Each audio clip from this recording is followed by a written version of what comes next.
Ontario continues to underperform the rest of Canada, most recently doubling its debt per capita. Our next guest likens the province's economic issues to ones Quebec's been trying to shed for more than a decade. Joining us is the co-author of Is Ontario the New Quebec? Mark Milke. Mark, good to have you with us. Thank you. So I don't know who you're insulting here, Ontarians or Quebecers? Well, I think after Donald Trump in the past year, I think we're all going to become a little more thick-skinned to insults, but the truth is neither Quebec or Ontario. We did make the point in our study, though, that if you look at Quebec over the last couple of decades, what's the pattern been? It's been to spend a lot, to borrow a lot, to tax a lot, and that's done nothing for people on the ground. What you've seen is very weak job growth over that period. You've seen declining real incomes. You've seen people go to other provinces.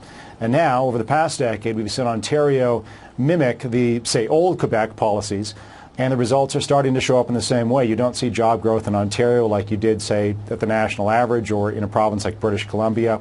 You don't see income growth in Ontario except for government transfers. So what we've pointed out to in our study is just as Quebec is starting to shed some of this old Quebec model, you see Ontario going down the path that really has been tread before by Quebec. But what do you say in response to the idea that if Ontario didn't throw this kind of money at its problem, the problem would have been a lot worse? Well, again, Quebec Inc. demonstrates that you can do that for decades and the problem gets worse and not better, right? So, again, if you compare, say, Ontario to British Columbia's incomes are up. Its job growth is up. I mean, there are more people unemployed in Ontario now, 40,000 more unemployed in Ontario than there were in 2002. While the number of unemployed people in British Columbia is down over that 13-year period, so 14-year period. So it simply hasn't worked in Ontario. I mean, Ontario is digging itself deeper into debt. It's spending more than ever before. If you go back to 2002, Ontario was spending less per capita than Quebec. It's now spending more than Quebec does per person.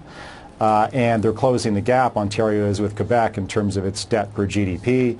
I mean, all of this is contributing to a negative cycle downwards, and it's not, you're not seeing any positive economic effects from it. You're seeing constricted choices. And it's about to get worse. I mean, all of your viewers well know, as you do yourself, Michael, that Ontario is making it more expensive for people to live in the province, to invest in the province. So the province is not competitive with states south of the border, and it's becoming less competitive with the rest of the country. Is Ontario burning the furniture to heat the house with that Hydro One sale? Well, I think that's just one example of a bad decision. I mean, you can argue for privatization, and I would in most instances, but you can't really argue for kind of a half privatization where governments sell part of something and keep control of it. And this, frankly, is just another way for the province to spend money as opposed to looking at their spending patterns over the past decade or so and say, all right, how are we going to get our costs down so we can get costs down for consumers, for taxpayers, for businesses? If they don't do that, what we're actually doing in Canada, and not just in Ontario, but Ontario is the best, most recent example of this, is making it expensive for people to live here, to locate here, to invest here.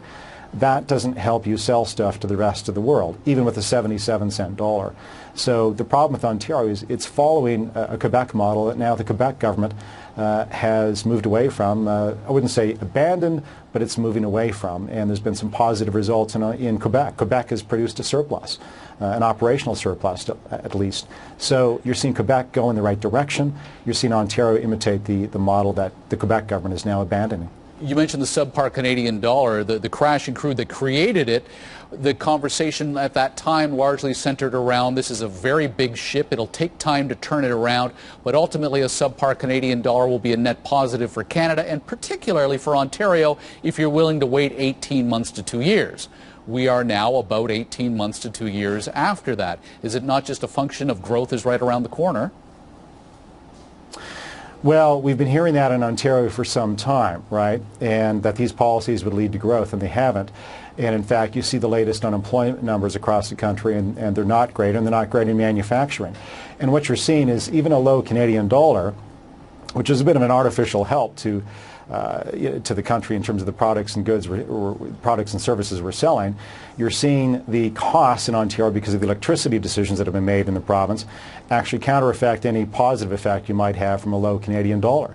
So it's not clear why, if you're sitting in New York or Texas or anywhere in the United States or around the world, you would look at Ontario compared to, say, Michigan or New York or other Northeast states. It's not clear why you would invest in Ontario with skyrocketing power bills, including for businesses, as opposed to someplace south of the border. And that's the problem. The advantages of some of the smart things that have been done in the last decade, lower corporate tax rates, for example, and luck, in some cases, a lower Canadian dollar for some industries, that's being counteracted by provincial policy, making it more expensive to do business in the province. That's not going to help Ontarians, and in fact, it's not going to help Canadians as a whole. We're not competitive with the rest of the world, and some provincial policies are making it worse. And again, Quebec has understood this for some time. The government that's been in power there for a little while has been trying to reverse some of the damage over the past couple of decades. It's unfortunate that Ontario's provincial government is mimicking old failed policies. Mark, we appreciate you sharing your perspective. Thank you. Anytime. Mark Milke is the co-author of Is Ontario the New Quebec?